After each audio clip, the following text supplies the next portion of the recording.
Hello everybody, this is Toys R Us, and for this special third-party figure showcase and review, we're going to be looking at the Magic Square's take on a Transformers Generation 1 Dinobot slag figure. So we're going to have a quick look at him in both of his modes, help you decide how you want to display him. We're going to do a quick comparison, but I've got to be really honest guys, I'm going to do a much more detailed comparison in a separate video with the New Age version. We are of course going to have a look at him compared to the original Generation 1 toy version of himself. And because at the moment I've still got the other two Magic Square Dinobots here as well, we can see how they all look and stand together. So as I've moved all these away, I'd like to remind anybody who's not subscribed to the channel to hit that subscribe button for me now please, and also to thank Shozy because that's where these came from, and as you can see they got them to me quickly and safely. So let's look at the packaging. And as I say, for those of you who are unaware, Magic Square figures aren't licensed by Hasbro or Takara, so they can't call them by their proper names. Very inventive name there. Excuse me.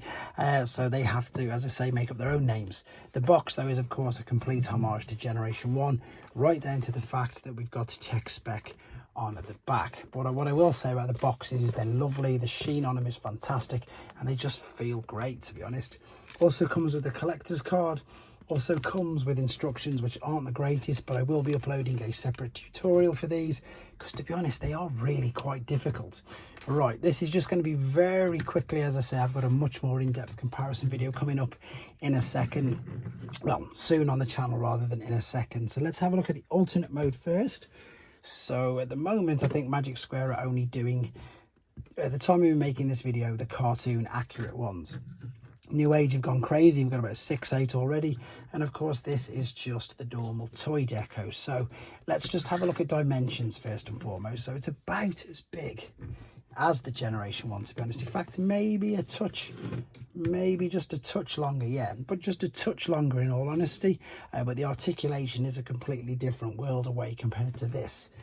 Still a nice though rendition of it, and of course, let's be honest, even though these figures do tend to drive me mad, especially with the transformation processes, he does look animation accurate.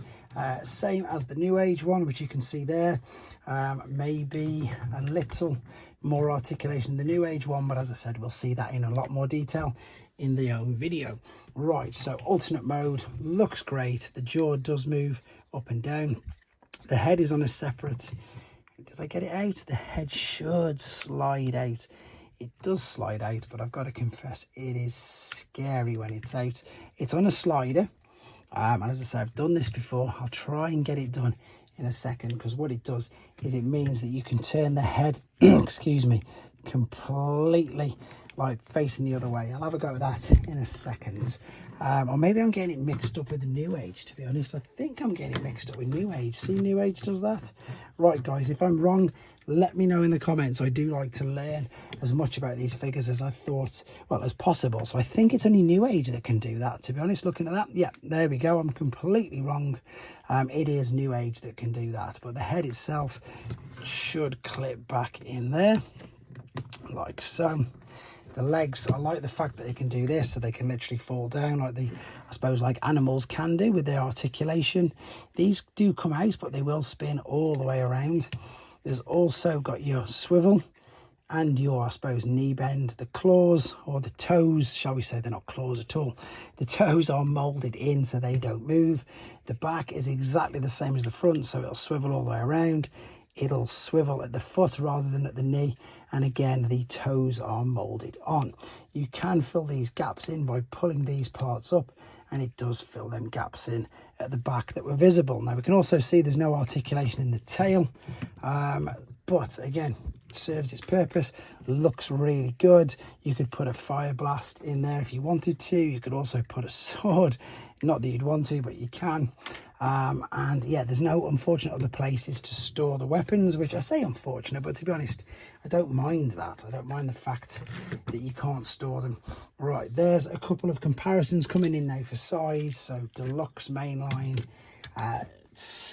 Voyager mainline, G1 original, and then, as I say, let's get quickly G1 original again next to it. So that's going to be enough for them. Let's have a look very quickly now then at the robot mode. And the robot mode, again, You know, he looks exactly like he is in there. It looks like he's just fell off the cartoon screen. The difference with these, and I get asked quite a bit, is, to my knowledge, and I still can't, there's, apart from the screws and the obvious joints, there's no die cast in these. Whereas with the New Age, there is die cast, but again, that's reflected in the price because they do cost more. So the head itself will spin around. You can see it's on a ball and socket. It'll also look up and down. The arms have huge amounts of articulation. They'll come all the way up to the side.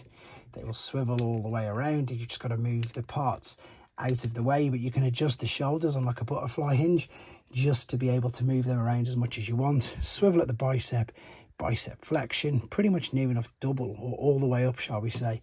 The wrist is articulated as well, because what you can do very simply, pop the hands out and then reattach via these, and you've also got added articulation there on the open palms. There's a genuine ab crunch as well. Usually on these, is that? Yes, there it is. That's the genuine ab crunch. That's not just for the transformation. And then of course that wasn't just the hips bending, which the legs do. They come up, they go out to the side. How far back do they kick? Quite far. I thought that was a skirt, but it's not. It's, again, I'm getting mixed up between the two. So you can't kick all the way up. You are restricted a little bit, but you can see the way the legs go out and in and move a little bit up and down on this slider as well. The knees will bend, the knees, though they don't swivel, but the feet, again, loads of articulation in the ankle, tilting, the rocking, etc. Basically, as you would expect from these figures, they are dubbed mini masterpieces, so they have masterpiece level articulation. That is a brilliant homage to the Generation 1 gun that he had, which you can see right there. The only difference is, of course, the Generation 1 had, oh, this just fell over, had chrome on it. So I'm going to pop that on there. I'm going to bring him in. Now, as I'm saying this and making this video at this period in time, I don't know if Magic Square are going to be doing any other decos of this. As I say, New Age have done loads. Maybe they will do, who knows. It would be great if you had the shoulder launcher on the side, but no company's done that as of yet. Right, there them two are together, and the crazy thing, again, this is bigger. It is bigger than the Generation 1 figure. You can see that there. Definitely. Right, let's move that out of the way. If you did want to change the hands, as I say, it's something as simple as like that. You take it out, you slide. I'm going to keep this in actually because it might make it easier to pop it off. You would slide it out of there. These are so fiddly. I'm keeping the sword in there.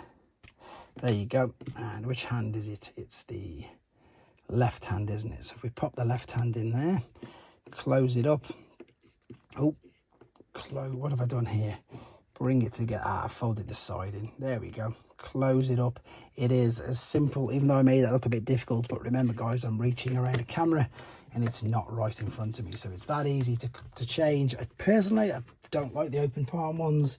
Very quickly though, last things, in fact, before we bring these in, again, ideas of scale and of size. So I always tend to do Generation 1 first, because lots of people who watch this channel collect Generation 1. New Age, towering over the New Age Prime. You can go back there. This is Mech Fans Toys Headmaster. Again, towering over him. Core class figures towering over them. And usually you don't really get these sort of figures towering over Deluxe. He's not in that case, but he is in regards to the smaller ones. But that gives you an idea of his size. Finally then, let's bring in the remainder of the moment, again, at this making of this particular video in time, the other Magic Square Dinobots. So, as I say, smoother plastic, perhaps not as much detailed. Some people in the comments have put basic, and I have to agree with them. But then obviously the argument to that is because this is how they looked in the cartoon. I'm not sure if he's my favourite out of the three. I still probably think Grimlock is my favourite out of the three.